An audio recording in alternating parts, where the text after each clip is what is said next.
அலைக்கடலான சூழ்ந்திருக்கார்கள். இங்க நாம் நம் நாடகத்தை காண வந்திருக்கோம். அனைத்து ரசிகர் மக்களுக்கும் நமது கலைக்குழுவின் சார்பாக முதற்கண் பணிவான வணக்கத்தை தெரிவித்துக் கொள்கிறோம்.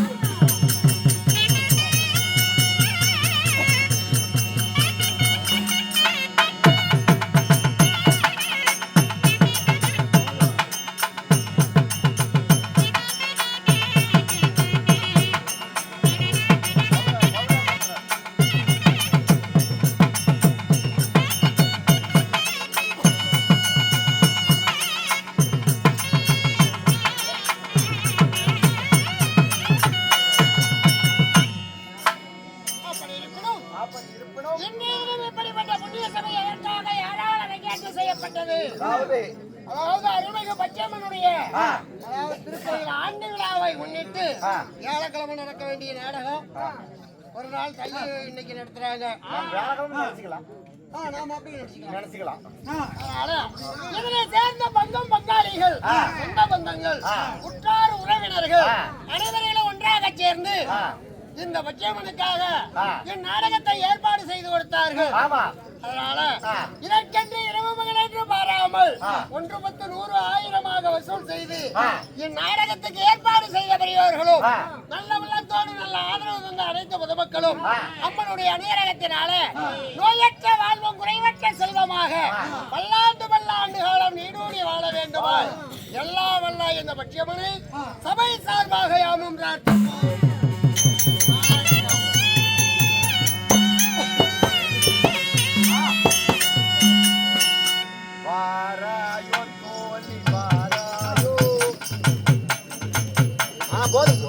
ஐயா போது சாமி, நான் எங்க பிள்ளைக்கு பால் வாங்க காசு 10 ரூபா.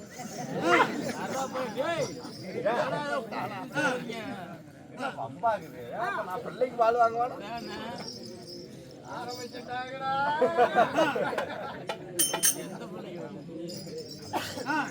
அப்படி இருப்பினும்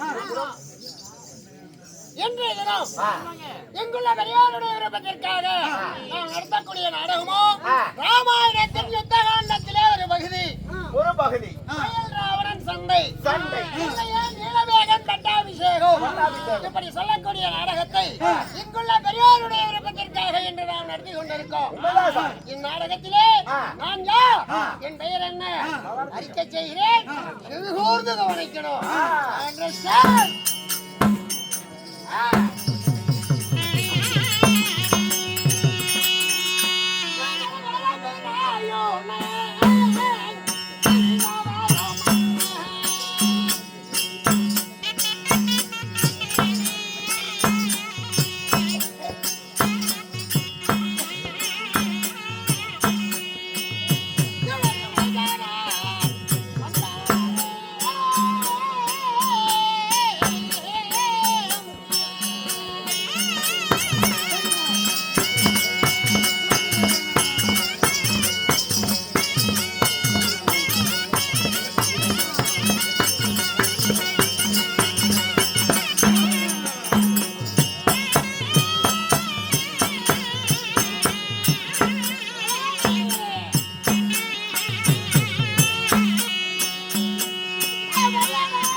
தெரிந்தாலும் உள்ள மக்களுக்கு தெரியணும்ல. ஆமா தெரியாது 650 என்ன எத்தனை எங்களுக்கு தெரியுமே. எப்படி நீங்கதான் கரெக்ட் ஊத்தி சேர்ந்து செல்வம் பாத்தியா?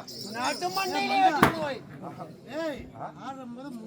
எப்படி 650 300 ரூபா கணக்கு போட்டு சொல்றான் அப்படி. ஆமா 650 ஓ கோவை கணக்கு போட்டியாட்டுங்க. 650. நண்பா நீதி நெறியில் தருமத்தின் வழி நடக்கக்கூடியவன் என்னுடைய பெயரோ விபூஷணே.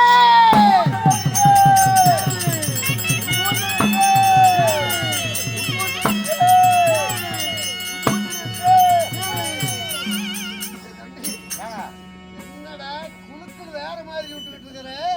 நம்ம கீழேண்ணா பூமி மேல ஆகாயம் கீழே பூமி மேல ஆகாயம் உங்களுக்கு ஒண்ணுமே தெரியல. மேல படுதா சாமி. இந்த மண்ணுக்கும் அந்த விண்ணுக்கும் விபூதியில பேரு அப்படியே விளங்க வேண்டும் சாமி. அப்படியா? அப்படித்தான் சாமி. அப்படி என்பது விபூஷணனாக இருந்தாலும் என் தாய் தந்தைகள் யார்? யாரு? என்னுடைய நாடு நகரம் எது? ஆமா சுவாமி. என் வாழ்க்கை வரலாறு என்ன? சமாதானம் தெரியும். அப்படியா? ஆமா சாமி.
என்ன சொன்ன? ஓடியாராரு. எங்க அப்பா பேரு நீ என்ன சொன்ன? என்னங்க வீரபாகா? ஐய்!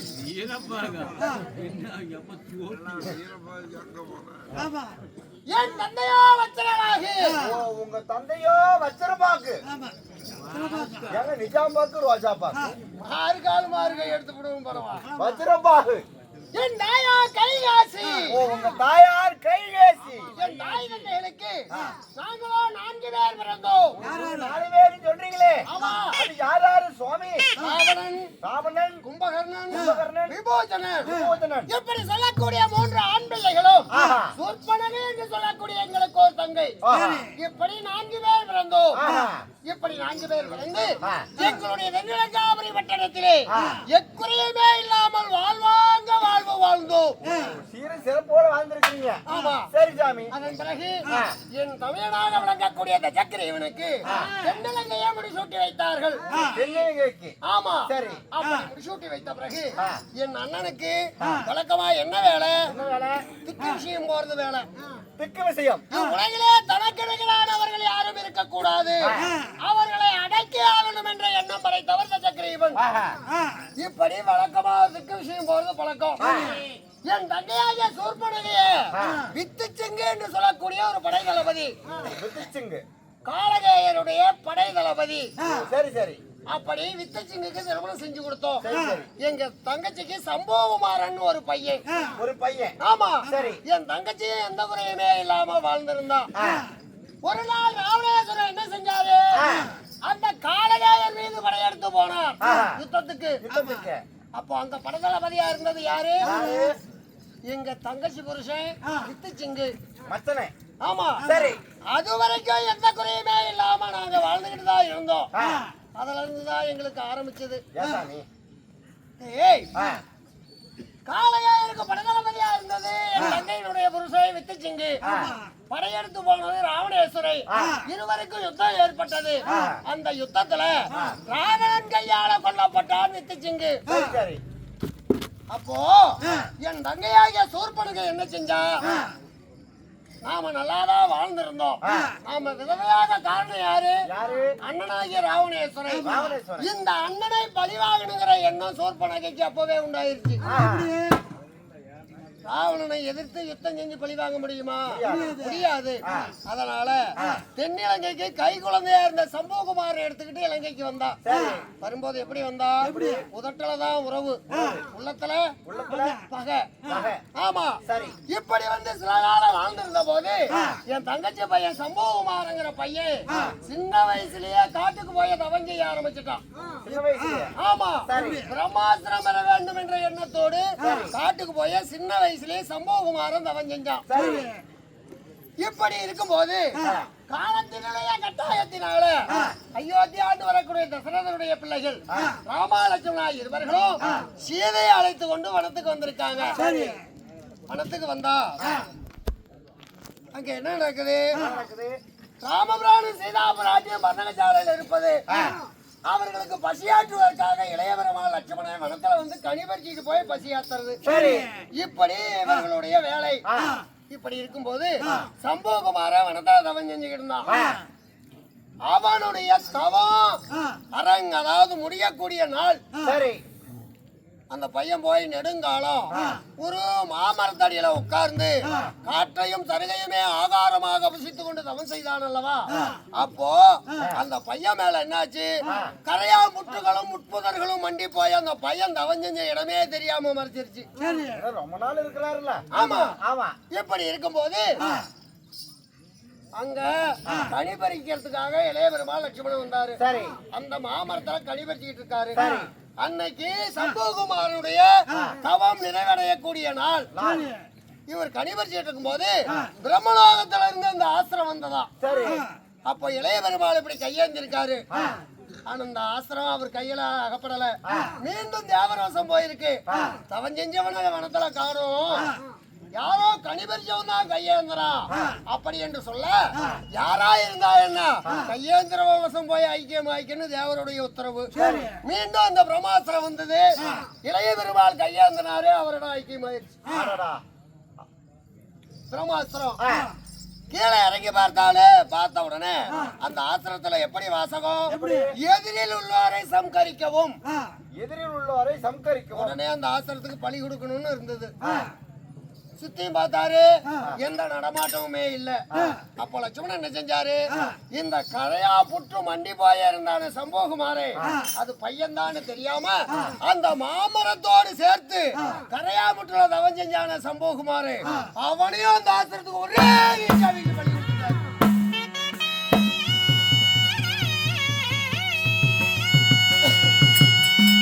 கரையாமுத்துன்னு தெரியாம கரையாமுத்தை வெட்டிவிட்டாரு, மாமரத்தை வெட்டிவிட்டாரு. எந்த பிரம்மாசனத்துக்காக தவம் இருந்தானோ சம்போகுமாரே, அதே பிரம்மாசனத்துக்கு இரையாயிட்டான். அன்னைக்கு சூப்பனக என்ன செஞ்சா, பையனுடைய தவம் இன்னைக்கு முடியற நாளு, பையனை அரண்மனைக்கு கூட்டிட்டு வரலாம் அப்படின்னு வனத்துக்கு வந்து பார்த்தா பையன் செத்து கிடந்தான். நாம நல்லாதான் இருந்தோம். நாம விதவையானது காரணம் அண்ணன் ராவணேஸ்வரை. இப்போ மகனை நாம இழக்க காரணம் இந்த மானிட லட்சுமணை. அதனால இருவர்களையும் சேர்த்து பழி வாங்கணும் அப்படிங்கிற எண்ணம் வந்தது. உடனே என்ன செஞ்சா, இளையபெருமா லட்சுமணனை பார்த்து என்னை திருமணம் செஞ்சுக்கீங்கன்னு கேட்டா. அப்போ இவர் என்ன சொன்னாரு, எந்த வார்த்தையா இருந்தாலும் எங்க அண்ணன் வார்த்தைய இல்லாம நான் எந்த காரியமும் செய்ய மாட்டேன். அண்ணன் மரணசாலையில் இருக்காருன்னு சொல்லிட்டாரு. அங்க போய் பார்த்தாரு, சீதா பிராட்டியோட ராமபிரான் இருந்தாரு. ஐயா நீ என்ன கல்யாணம் செஞ்சுக்க அப்படின்னாரு. இல்லம்மா, நான் இச்சன்மத்துல ஏகபத்தினி விரதம் இருக்கேன். ஏகபத்தினி விரதம் ஒருவனுக்கு ஒருத்தி என்று என் உடலை என் மனைவிக்கே சொந்தம், உன்னை திருமணம் செய்ய முடியாதுன்னு மறுத்துட்டாரு ராமபிரான். அப்போ சரி, நீதான் கல்யாணம் செஞ்சுக்கலாம், பரவாயில்ல, உன் தம்பி லட்சுமணன் இருக்கான்ல அவனுக்கு என்ன கல்யாணம் செஞ்சு வையின்னா. அப்போ ராமபிரான் புரிஞ்சுக்கிட்டாரு, வந்திருக்க கூடியவன் கொடிய அறைக்கு. அதனால இவர் என்ன செஞ்சாரு, சரிமா வாய் சொல்ல அழகல்ல, முதுக காட்டுன்னு சொல்லி ராமபிரான் எப்படி எழுதி அனுப்பினாரு, தம்பி லட்சுமணா வரக்கூடியவளோ கொடிய அறைக்கு அவளுடைய அபயங்களை அறுத்து அவமானப்படுத்தி அனுப்பினா லட்சுமணா.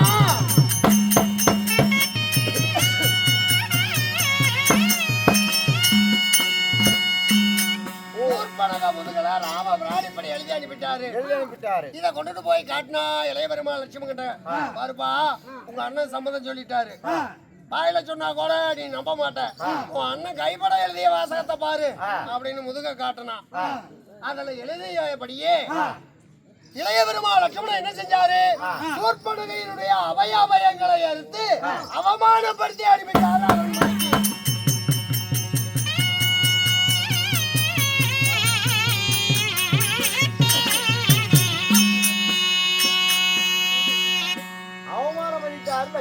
ஆமா சரி, அரண்மனைக்கு வந்தா சூர்பனகை பார்த்தா ராவணேஸ்வரை. தங்கா பணத்துக்கு போகும்போது நல்லாதாமா போனேன், இப்படி அலங்கோலமாகிற காரணம் என்ன அப்படின்னு கேட்டா ராவணேஸ்வரை. அண்ணா நான் வனத்துக்கு போகும்போது நல்லாதான் போனேன், அந்த வனத்துல ராமா லட்சுமணான்னு 2 மாநில பசங்க இருக்காங்க, அவங்க பக்கத்துல ஒரு பொண்ணு இருக்கா, அழகில லட்சுமியோ அவளுக்கு ஈடாக மாட்டா. அந்த பொண்ணை கொண்டாந்து நம்ம இலங்கையில உங்க பக்கத்துல அரியணையில அமர வச்சுட்டா நம்ம தென்னிலங்கைக்கு சூரிய ஒளியே தேவையில்ல. அப்படிப்பட்ட அழகு வாஞ்ச பொண்ணு, அவ உனக்கே தகும், அவளை கொண்டுட்டு வரலான்னு போன இடத்துலதான் இந்த ராமலட்சுமணா இருவர்களும் என்ன அவமானப்படுத்திட்டாங்க அப்படின்னு சொன்னா சூர்பனகை. அதாவது யானை வரும் முன்னே மணி ஓசை வருமா, விதி கெடும் முன்னே மதி கெடுமா. இது தெரியாத ராவணன் என்ன செஞ்சான், மாயமானாக மாரீசனை அனுப்பி ராமலட்சுமணா இருவர்களும் பர்ணசாலை விட்டு அகன்ற பிறகு சீதையை சிறையெடுத்து வந்து தென்னிலங்கையில சிறை வச்சான் ராவணன். அப்போ தூதாக வந்த அனுமான் வந்து என்ன செஞ்சாரு, தென் இலங்கையவே பசுமையரம் பண்ணாரு. அப்ப பார்த்து சொன்னேன், அண்ணா வேண்டாம், உலக மாதாவுக்கு ஒப்பா விளங்கக்கூடியவன் இந்த சீதா பிராட்டி, இந்த அம்மாளை சிறை வைக்கிறது அடுக்காத விஷயம், வேண்டாம் ராமபிராணியிடம் ஒப்படைச்சிடலாம் அப்படின்னு 1000 தடவை சொன்னேன். நான் சொன்ன வார்த்தையெல்லாம் ராவனுடைய செவிக்கு எப்படி இருந்தது, செவடங்கால ஊதன சங்கு மாதிரி இருந்தது. அதன் பிறகு ராவணாதி யுத்தம் தொடர்ந்தது. பாவியாகிய ராவணன் பின்னாடி இருந்து நாம ராமபாணத்துக்கு இரையாவதை விட அந்த ராமரை அடுத்தால் அவர் பாதமே கதி என்று போய் சேர்ந்தா நாளை மாண்டாலும் மோட்சம் கிடைக்கும். அப்படி என்று ராமரே தஞ்சம் என்று போய் சேர்ந்து அடைக்கலம் கொடுத்து ஏற்றுக்கொண்டார். சரி, அதன் பிறகு ராவணாதி யுத்தம் தொடர்ந்தது. ராவணனுக்கோ மூலபல சேனைகள், ராமபிரானுக்கு பின்பலமா வந்ததோ 70 வல்ல வானர படைகள். இருதரத்தாரோ ராவணாதி யுத்தம் தொடர்ந்தார்கள். நேற்று வரை ராவணாதி யுத்தம் முடிந்தது. ராவணனுக்கு பின்பலமாக இருந்த மூலபல சேனைகள் கும்பகர்ணன், இந்திரஜித், மகாமாயன், அதிகாயன் ஆனது ஒரு சேனப்படை எல்லா ராமபாணத்துக்கு. அப்போ ராவணன் தன்னந்தனிமையில ஒண்டி ஒருவனாக இருந்தான். அப்படி இருக்கும்போது பகவான் பார்த்து என்ன சொன்னாரு? அடே ராவணா, நிராயுத பாணியோடு யுத்தம் செய்வது ஒரு சத்திரியனுக்கு அழகல்ல, அழகே கிடையாது, அழகல்ல.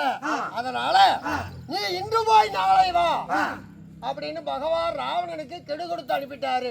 கெடு கொடுத்துட்டாரு. ஆமா, சரி. ராவணன் சபா மண்டபம் போயிட்டான். இங்க அதாவது பகவானுக்கு பின்பலமா வந்தது பத்தியா இந்த 70 வல்ல வானர படைகளும் யுத்தம் செஞ்ச களைப்புல சுபால மலையில எல்லாம் நிதிரையாக இருக்காங்க. இந்த வானர படைகள் மத்தியில பகவான் இருவரும் நிதிரையாக இருக்காங்க. ஆகவே இந்த இரவு 30 நாளிகையும் ராமாலட்சுமணா இருவர்களுக்கும் இங்குள்ள வானர படைகளுக்கும் எவ்விதமான ஆபத்து வராமன்னும் நாம பாதுகாக்கணும். வேற இரவு நேரம், ராத்திரி நேரத்துல கண்ண மூடிவிடாத. மோடன கண்ணு முடிக்க மாட்டேங்க, மோடன கண்ணு முடிக்க மாட்டேன், ஓய் முழிச்ச கண்ணு மூட மாட்டேங்க. ஆமா ஆமா, இந்த 30 நாளிகையும் பகவானுக்கு எந்த விதமான இடையூறும் வரக்கூடாது. இதை காப்பாற்றுவது நம்முடைய வேலை. சுபாலமலையை சுத்தி வா, பார்க்கலாம். ஐயா,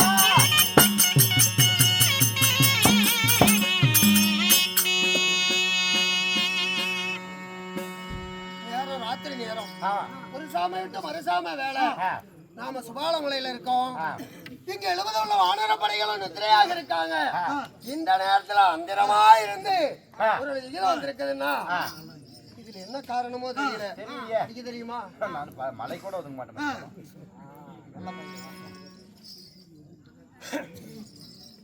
யார் எழுதியிருப்பாங்க? 2 பக்கம் ஏற்பட்டு ஏன்னா ஏடு பிரிஞ்சு போயிடும். லைன் கொடுத்தா வேணான்னு வச்சுட்டோம். மகாராஜரா ஏசாமி, மகா கணம் பொருந்திய தந்தையாகிய விபூஷணருக்கு தங்கள் அருமை மகளாகிய திருச்சடை எழுதிய லிகிதம். தந்தையே, நேற்றைய தின நிராயுதபாணியாக இருந்த பெரிய தந்தையை பார்த்து பகவான் இன்று போய் நாளை வா என்று கெடு கொடுத்து அனுப்பினார். அதன் பிறகு சபா மண்டபம் வந்த பெரிய தந்தையாகிய தஜக்ரீவன் பாதாள இலங்கை ஆண்டு வரக்கூடிய மயில்ராவணனை வரவழைத்து நடந்த சங்கதிகளை தெரிவித்தார். இதை கேட்டவுடனே மயில்ராவணனோ இன்று இரவு 15 நாளிகைக்கு மேலாக பகவான் இருவரையும் சிறையெடுத்து போய் பாதாள இலங்கையில் இருக்கக்கூடிய பத்ரகாளிக்கு பலியிடுவதாக வீரசபதம் கூறி போயிருக்கிறார். பாவி மயில்ராவணனும் இந்திரஜாலம், மந்திரஜாலம், ஜாலம், ஜெகஜாலம், பசுந்தல மூலிகை, கூடுவிட்டு கூடு பாயக்கூடிய வித்தைகள் அனைத்தும் கற்றவர். சொன்னால் சொன்னதை நிச்சயம் செய்து முடிப்பார். ஆகவே அந்த மயில்ராவணனோ என் போல் வருவார், உன் போல் வருவார், ஈ எறும்பு போல் வருவார், காற்று சருகு போல் வருவார். அவர் வரக்கூடிய விதம் அறிந்தவர் இவ்வுலகிலே யாருமே இல்லை. அதனால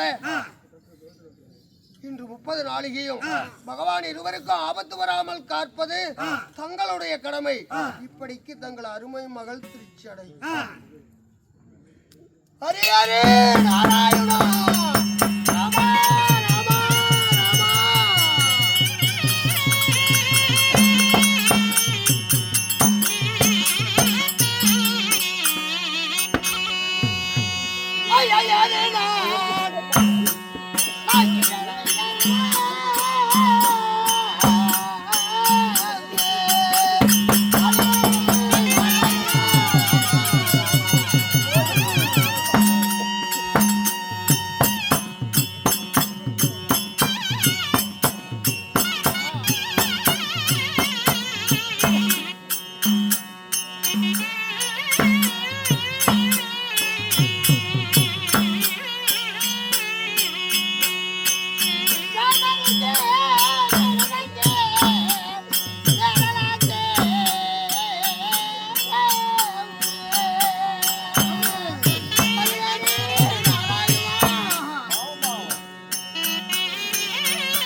அந்த கோதண்டரா மறந்து பாதை முடிக்க அவருக்கு கொஞ்சம் இருக்கையிலே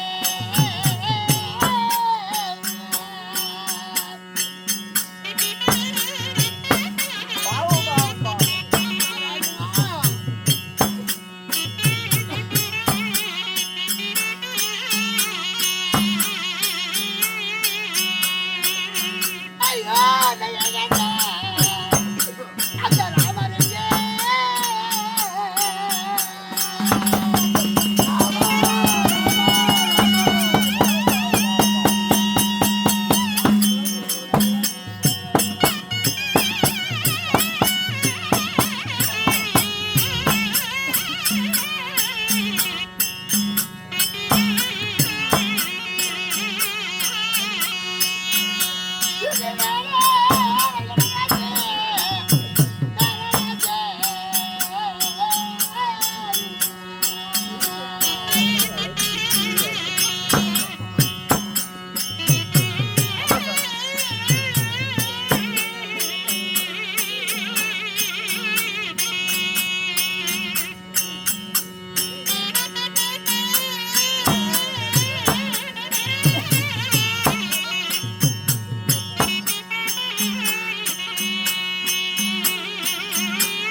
ராயுதபாணியா இருந்த சக்கரையுடைய பார்த்து இன்று போய் நாளை வா என்று சொன்ன காரணத்தினால என் சாமிக்கல்லவா இடர் வந்து நேர்ந்து விடும் போல் இருக்கிறது. பாவம் பாவம். நேரம் இரவு நேரம் வரக்கூடிய ஆபத்தை உணராமல் பகவான் இருவரும் மற்றுமுள்ள வானரப்படைகளும் நித்திரையாகிட்டு இருக்காங்க.